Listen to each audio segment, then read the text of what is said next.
Episode 40. Hello, thanks for tuning in to another episode of Dogman Encounters Radio. I'm Vic Cundiff, and I'll be your host as we listen to eyewitness encounters involving one of the most terrifying cryptids, dogmen. Our guest tonight is Lisa from Australia. Lisa, welcome to Dogman Encounters Radio. Thanks so much for coming. Thank you. Give us a brief bio, please. I'm Lisa. I'm 49 this year, a mother, a homemaker. That's about it. Well, that's more than enough right there to keep you busy. Oh, yes.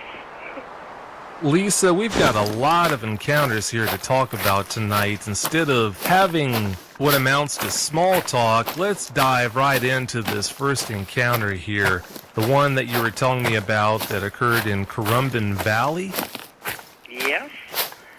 I was coming home from getting off work. It was roughly around 2 o'clock in the morning, around June, which is winter over here.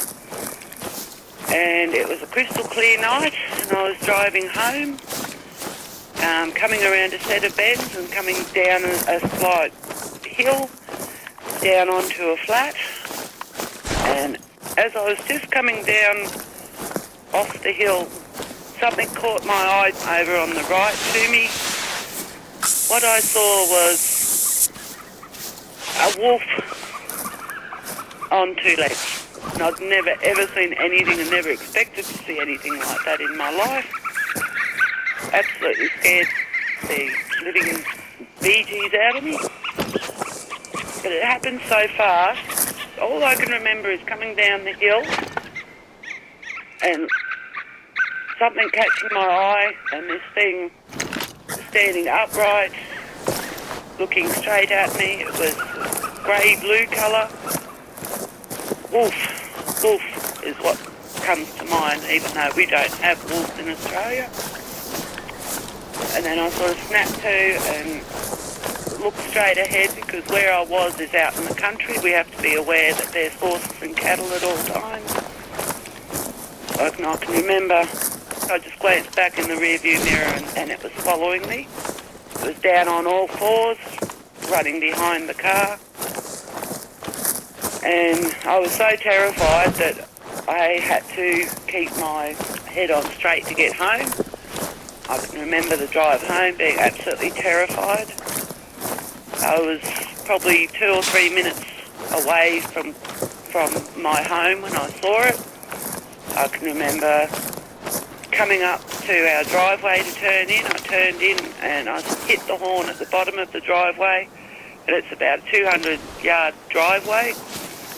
By the time I got to the house, my mum had put the lights on and she could see the state I was in. I was absolutely terrified. We had 2 dogs. They were going off the rail, barking, and they had bristling hair and all of that. I yelled at Mum, get inside, get the dogs inside. We did that, and I tried to tell her what I'd seen, but I was just so terrified I just couldn't put it into words. That was my first encounter. That's more than enough right there. If you had never had another encounter after that one, that would be enough for a lifetime. Before you had that encounter, had you ever heard about dogmen? Werewolves, as in movies, but no. Never ever heard of a dogman, no. No, never. And even after my encounter, I couldn't find anything about, like there was werewolf stuff out there, but it wasn't until I came across your show that I'd realised what I'd actually seen. That encounter happened,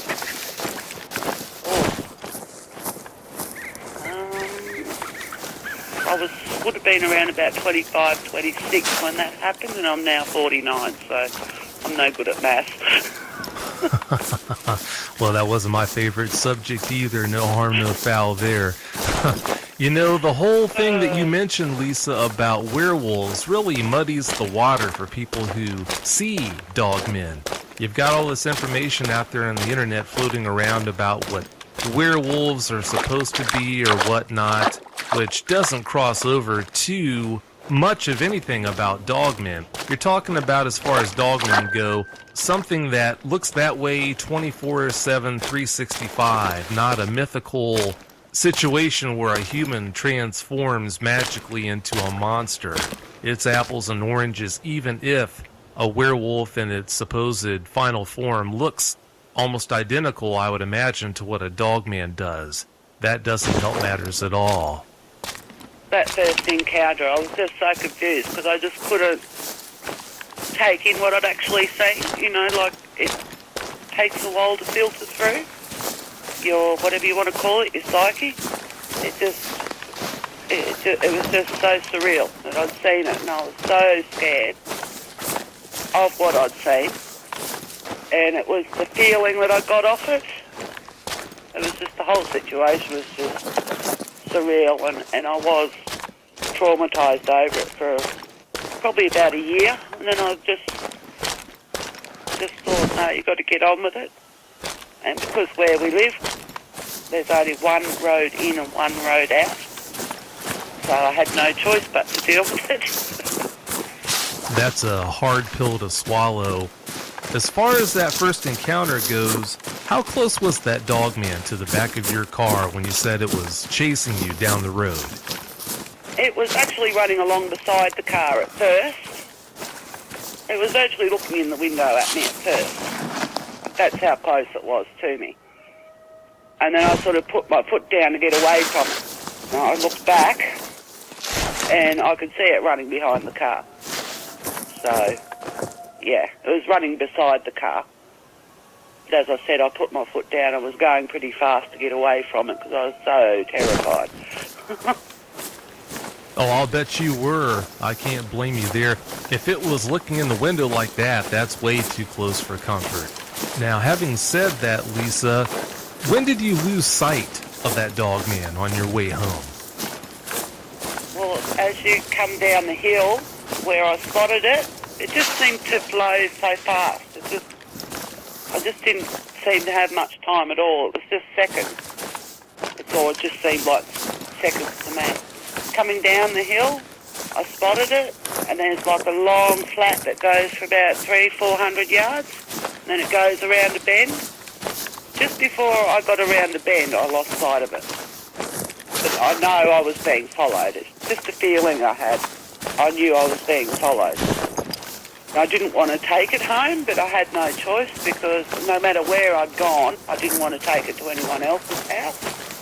I know all the houses in the valley. I know all the people personally.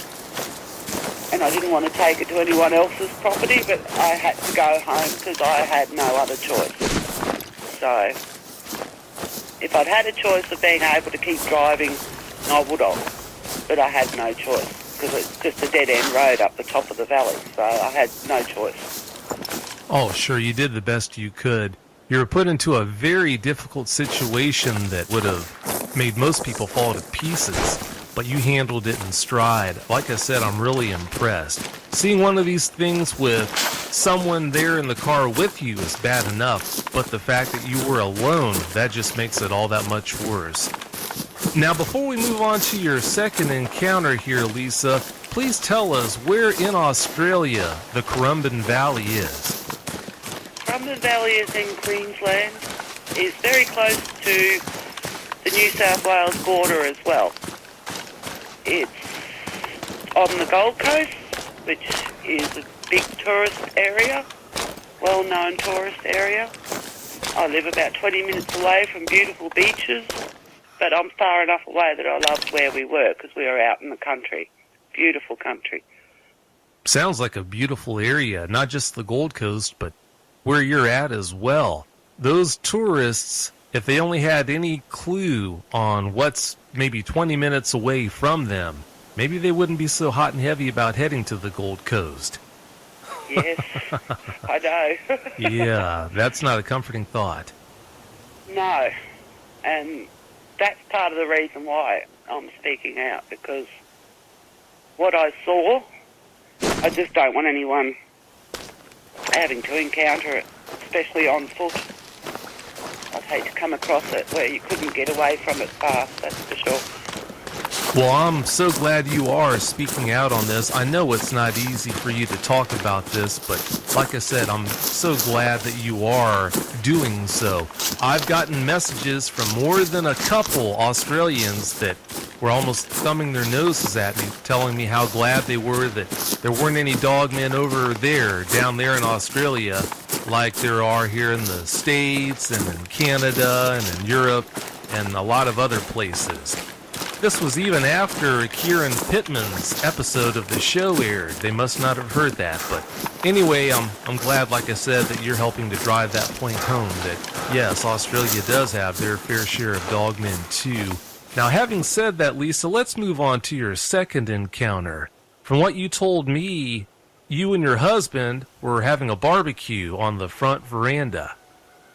We were. We just finished cooking. We're just sitting down to eat something. It was just before dark, not about half an hour from dark. And what we first took to be wild dogs, because we'd watched them come down the hill from the ridge. There was a big hill, and got in front of the bales, which is for a cow, you know, where they milk cows. We call them bales, I don't know what you guys call them. They got down to the front of the bales and they stood up, and there was at least 5 or 6 that we saw in a big group, and they all stood upright. And as I said, we took them to be wild dogs until they stood upright, and they were massive. How big? Well, from that far away, I'd have to say 7 to 8 feet tall, easy. That's just an estimate. Because from where we were about, probably about 100 metres, 120 metres away from where they were to where we were. Ew. That was close enough. Yeah, that's way too close for comfort. Yeah, that was very freaky. That was the second encounter, and there was a big time gap in between the first encounter and that one. I just grabbed the kids, grabbed the food, took it all inside, shut the door, shut the blinds, and yeah, just hoped it all went away. Did anyone else see those dogmen when you were out there? From what you said, I think you said your husband did. Yes, my husband and my stepson saw it. We all saw it, yeah. Ew. We all saw the pack of dogs, and we all saw them coming down, because we used to see wild dogs on the ridge all the time coming down. They had cattle on the property. It was a big property that we were on, and it wasn't unusual to see wild dogs coming down. But until, as I said, until they stood up, that's when we realised, no, that's no wild dog. So, yeah, we got inside. Yeah, I'd say that was a smart move. Now, while all this was going on, from the moment that you noticed those dogmen about 110 meters away or so until the last time you looked their direction, did you ever notice them focusing on you, or were they seemingly just doing their own thing? Well, when they stood upright, they looked straight at us. And that's what I said, no, I'm going inside, I'm getting the kids inside, because my kids were only very young. So I got them inside. My husband stayed out there for a couple of minutes watching, because he couldn't believe it. And then he came inside, and yeah, we just all sat inside then and we didn't hear any more after that night. After that, it all seemed to escalate. We had other goings on at the farm, other sightings. It just seemed to get worse after we saw it. It just seemed to get a lot worse. And they seem to be, how would you put it? They seem to be tormenting my stepson a lot by coming around. He lived in a big sleep out at the back of the house. It was all open at the back, like it was all glass windows, but there was blinds and that, but he used to sleep with them up. And we only used to see one that used to come around from the back of the house to the side of the house and walk along the back of his, like right on the veranda, and you could see its head, its eyes, the red eyes, the big shape of the head, the ears, everything. You could see it walking straight past the windows. And it seemed to torment him a lot. Tap on the windows when it was out there, or? No, not to Kevin. Tapping on the windows, my 4-year-old, he would have been. He came out one night to Rob and I. It was about 11 o'clock at night. And he walked up to us and he said, Mummy, I wish the dog would stay away from my window. Now, his bedroom window was at least 6 foot off the ground. And we just looked at him. We were flabbergasted. You could hear scratching and tapping on his window. And we always used to keep the blind down. But it wasn't until he came out to us that night that we realised what it was doing. That it was trying to attract his attention. And he was only 4 at the time. But as I said, it just took our breath away when he came out to us and said, Mummy, I wish that dog would go away.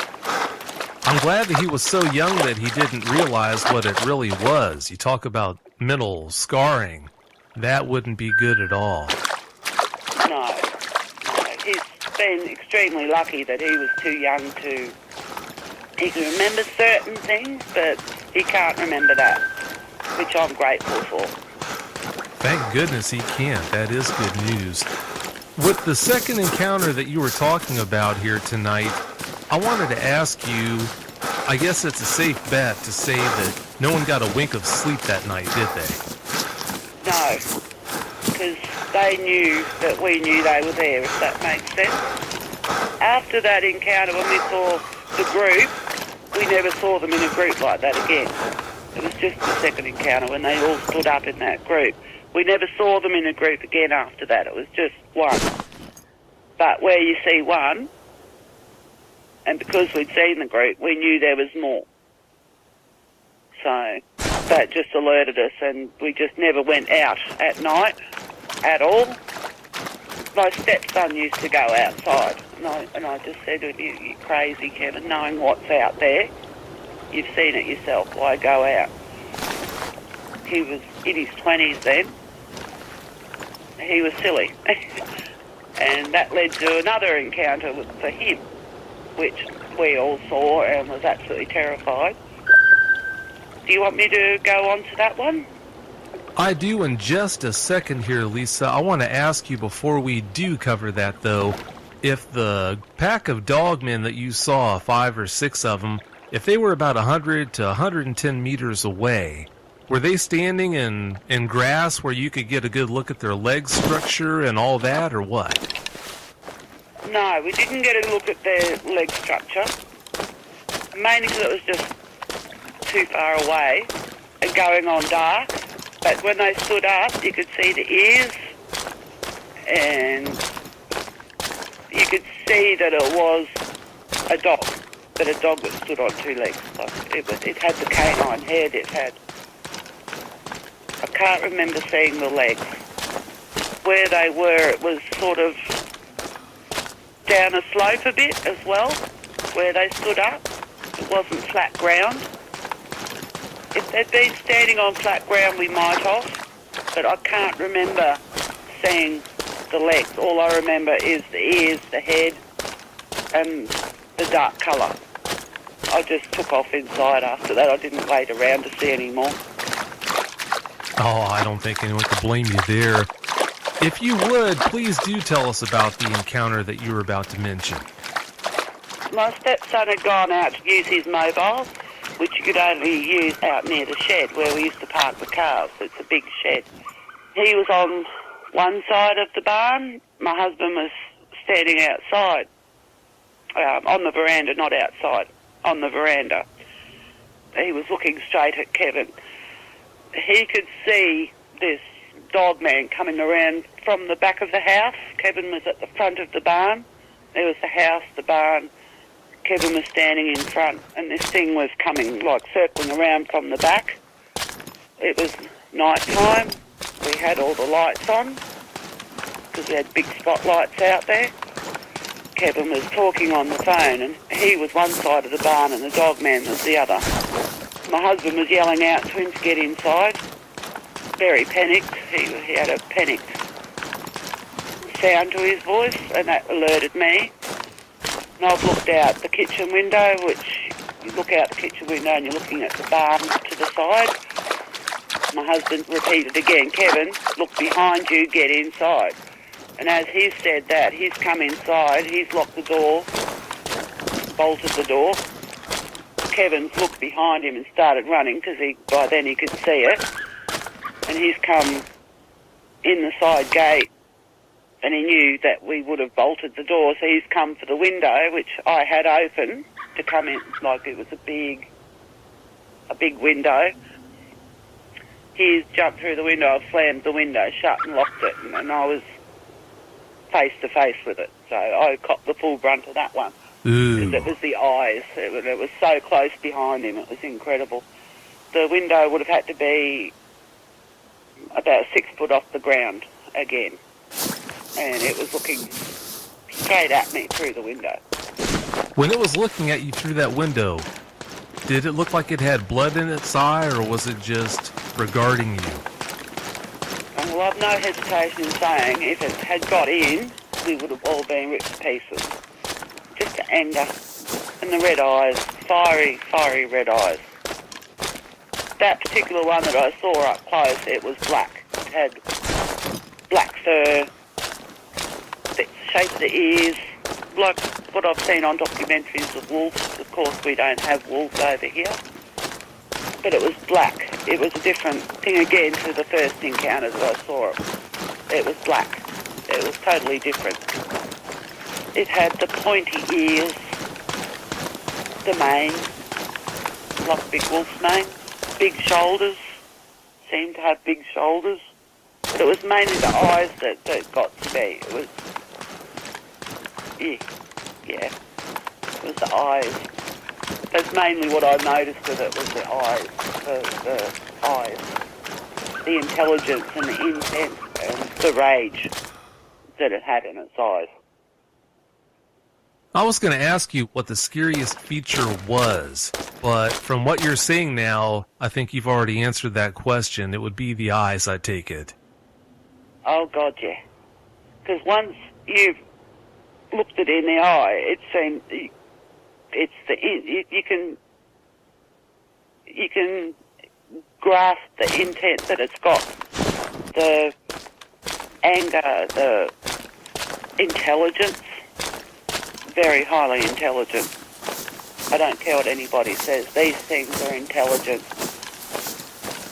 If anyone, please, if you ever see it, don't look it in the eye. Please. That's really good advice. Very good advice. You're not the only person. If you've listened to the show, you already know this, but in case you haven't heard me say this on other episodes of the show, like you just mentioned, I always recommend, as far as giving out advice to people, if they think they have one of these things around, I always tell them, whatever you do, don't look at their face. If you don't look at the face, you won't know what their eyes look like. If you don't know what their eyes look like, you're doing yourself a huge favor, because the eyes, that's what makes an eyewitness sit up in the middle of the night soaking wet with sweat. How scary those eyes are, boring holes through you and everything. And it was the intelligence. That's the thing that really freaked me out, was the intelligence.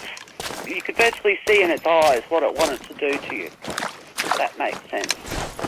It does make good sense. That's what got to me, was the eyes. And that haunted me for quite a while. With that encounter, that was the eyes, because it was so close.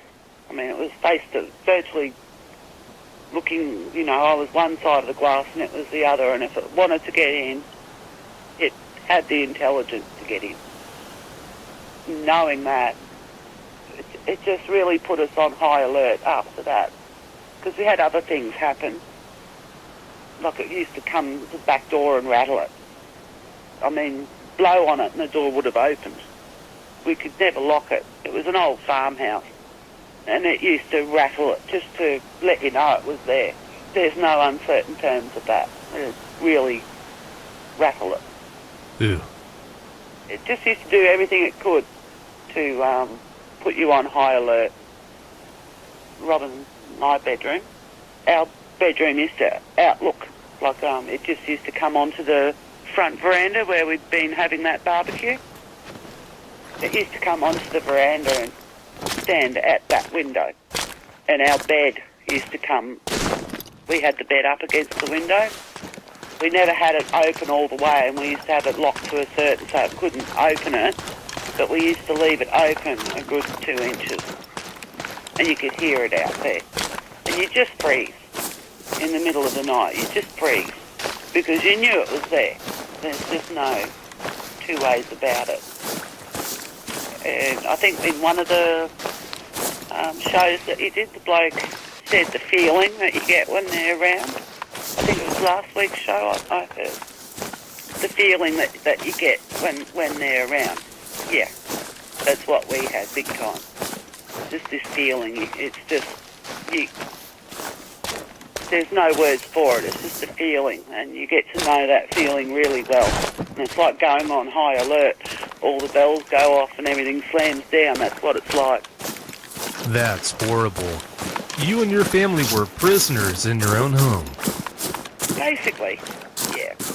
We were renting the house. We only stayed there for a year. We got right out of the area after that.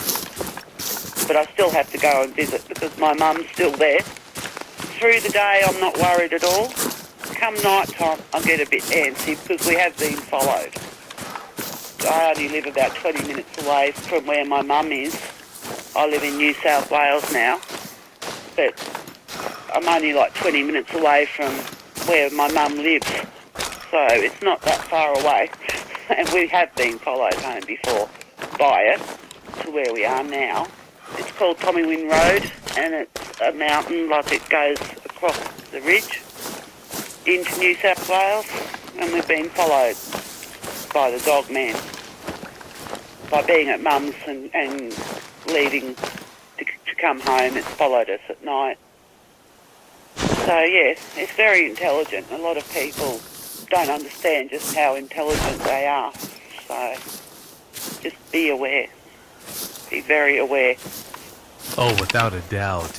If your mother is living there, got two questions for you about her. Number one, has she seen one? And also, two, I wanted to ask you if she's afraid of them being around, since I'm sure she has to know they're there.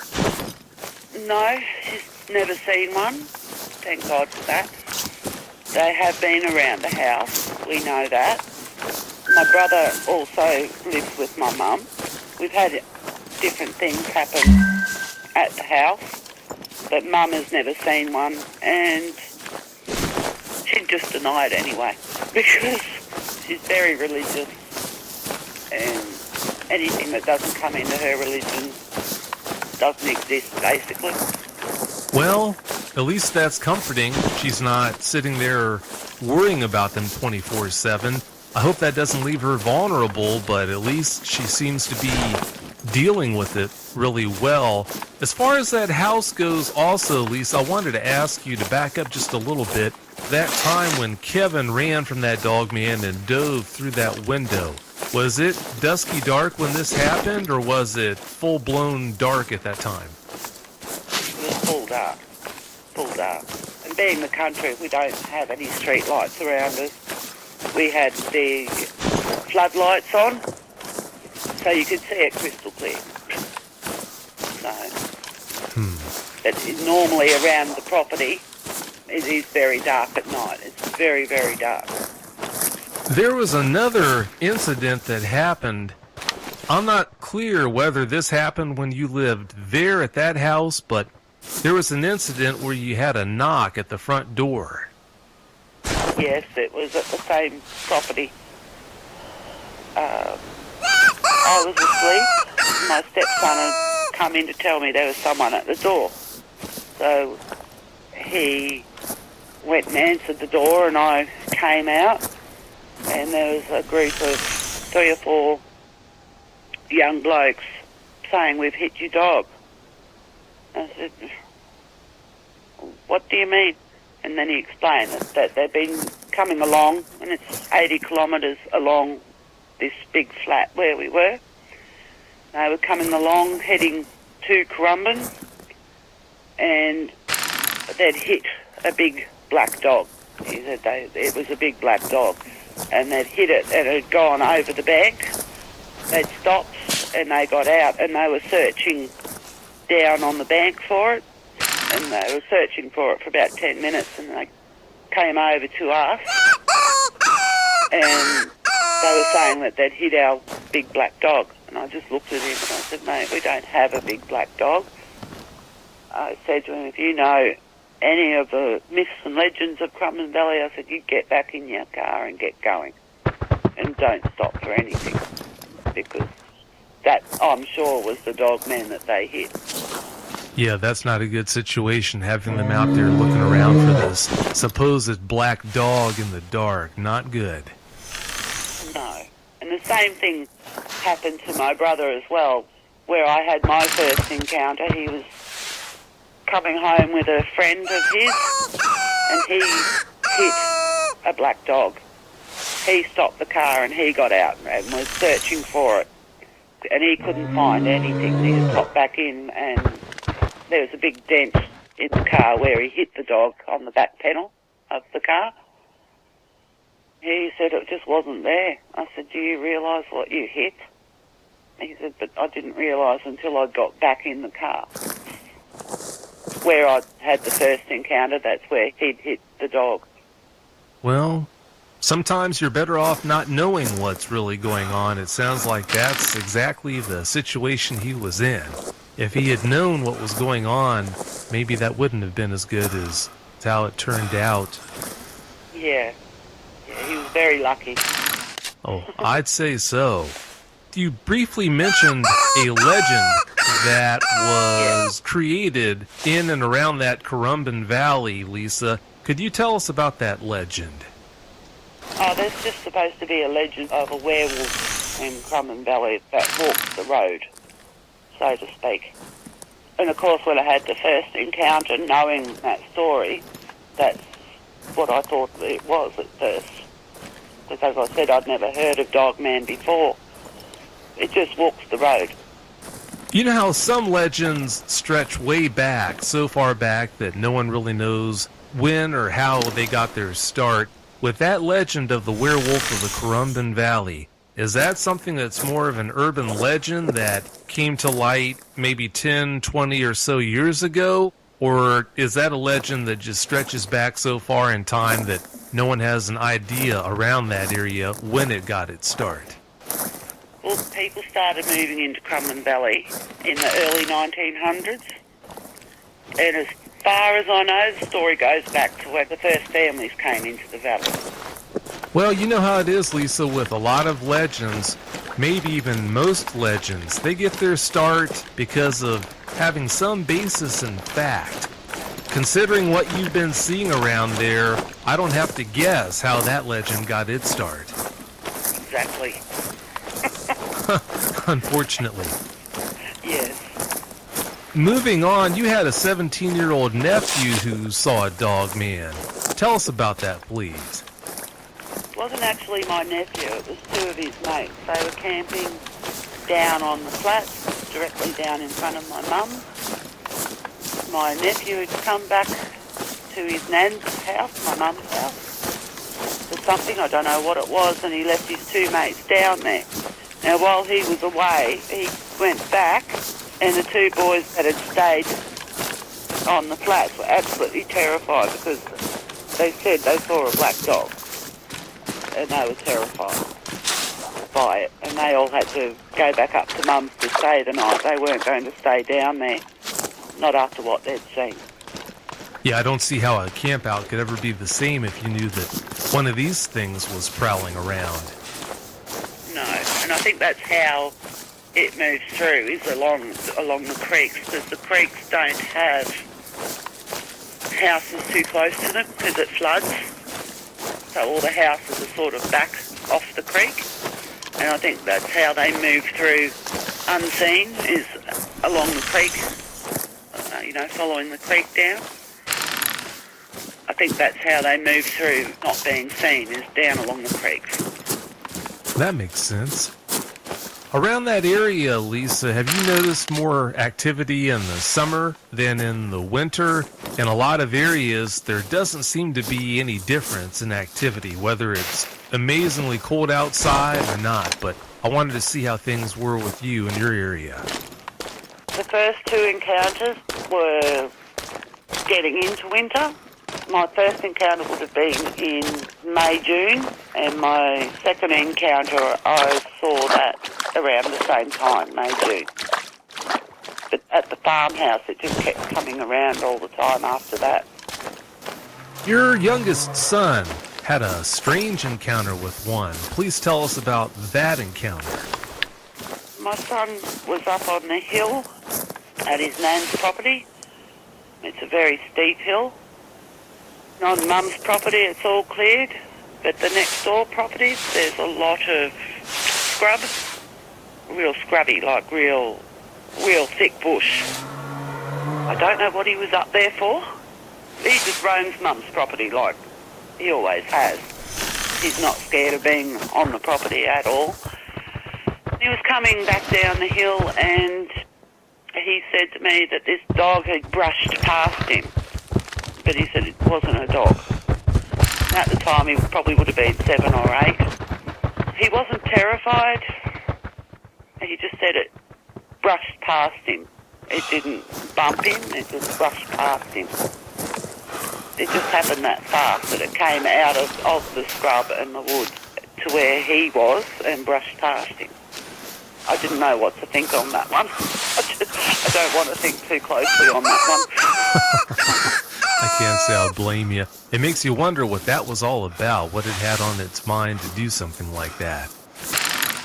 I have no idea. I've got my theories, but I mean, that's just my theory. I'd love to hear it if you wouldn't mind sharing it. Well, my theory is they know who lives on the properties and who are the visitors. They know. I've no doubt they know. They just know. Because most of the properties out at Crumman Valley are 10 acre, 20 acre, up to 100 acres. They're all fully wooded, like a lot of them have a lot of wood on them, bush. I have no doubt that they know who's meant to be there and who isn't. I've no doubt of that. Yeah, they do seem to be, like you said, really smart, too smart for comfort, unfortunately. Very. Anyone who knows that they're around and is very blasé about it, very, very silly. That's all I can say. That wouldn't be a good move to let your guard down at any time when you know that they're around. You mentioned all the woods in that area, Lisa. Are there any yowies reported as being seen in that area? Yeah, they have been, yeah. Wow, sounds like you've got a hodgepodge of all kinds of cryptids running loose around that area. That's a totally different subject. Yeah, I'd say so. That's a whole show in and of itself right there.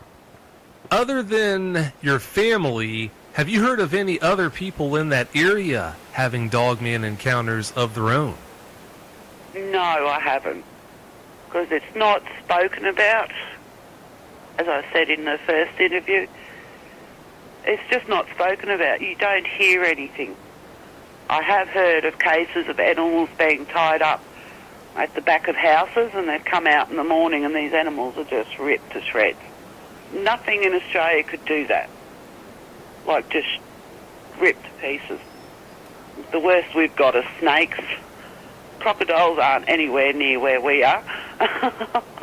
We've got snakes, we've got spiders. They're about our worst thing. We don't have bears, we don't have wolves, we have dingoes, but dingoes wouldn't even rip anything like that. just shredded, apparently. There was a property up behind Mum's. They'd tied a goat to the back of the house on a big lead. When they came out in the morning, the animal was just shredded, just ripped apart. If you hadn't have had all that activity and all those encounters with Dogman like you've had, I guess I would leave you scratching your head, wondering what could have done that. But having seen what you've seen, there doesn't seem to be much of a mystery as to what did shred those animals that were tied up behind the houses and everything. Yeah, I've no doubt what it was. I know there has been other cases. They just thought it might have been a yowie that had done it. This is going back in the 1970s. There was a case of a greyhound farm being up the valley, further up than my mum's. They had the racing greyhounds. They'd tied this greyhound up to a tree, and I think it was one of the sons had found it ripped to pieces. Still tied up, but ripped to pieces. That was back in the 70s. So that was a while ago. It's just pretty scary that people have had animals tied close to the house and they've walked out and they've just found them ripped to pieces. I mean, it's just incredible. That there's been quite a few cases of that I've heard in the valley, so... It is incredible, and it is scary, the idea that they do things like that. There was another encounter, Lisa, that you mentioned to me about a gentleman who was, I believe this gentleman jumped into a pool somewhere out in the bush and found out that he unfortunately wasn't alone. Could you tell us about that? That was my husband, Rob. He'd gone camping at a place called Natural Arch, which is near Springbrook, which is in Queensland. He'd gone camping. He decided to go and have a swim. It's a big natural arch. The waterfall comes through the middle of the cave, drops through the middle of the cave, and there's a big area that you used to be able to go swimming in. He'd been sitting beside the cave. Like, the cave's open, it's all open, but it's very dark. He was sitting on the edge and he decided he'd better swim back over because he had gotten hungry and it was starting to get a little bit dark. So he got in the water and started to swim over, and he heard 3 plops. He wasn't the only one in the water. There was another bloke in the water further over. He turned and what he saw was 3 canine-looking forms in the water. They were obviously standing on the bottom because their chest was right out of the water. He could see the chest and the head. Of course, he was absolutely terrified. He got out and dove into his tent and curled up there for he doesn't know how long. He just said the screech that this thing let out was incredible. He said it absolutely turned him inside out. He finally got enough wits to get himself out of the tent and into the car and up this road that they had to get up. Natural Arch is the type of place that you don't drive at night because it's a mountain. It's a very mountainous road. It's very dangerous. He said he stopped the car and he ran to the toilets and locked himself into the toilet. And he just curled up in a ball. He said he thought he was dead that night. He could hear them outside walking around. And as he said, he just thought he was dead. He just thought his life was gone. He was waiting all night for these things to break in and kill him, basically. He had a big breakdown over it. He was that traumatised from it. He put himself into a mental asylum for about 3 or 4 months because he just couldn't believe what he'd seen. And it just, and still to this day, it terrifies him, absolutely terrifies him to even speak of it. You can hear the terror in his voice. It's just horrible. Wow, that's just too much for anyone to have to go through. Rob saw what he saw.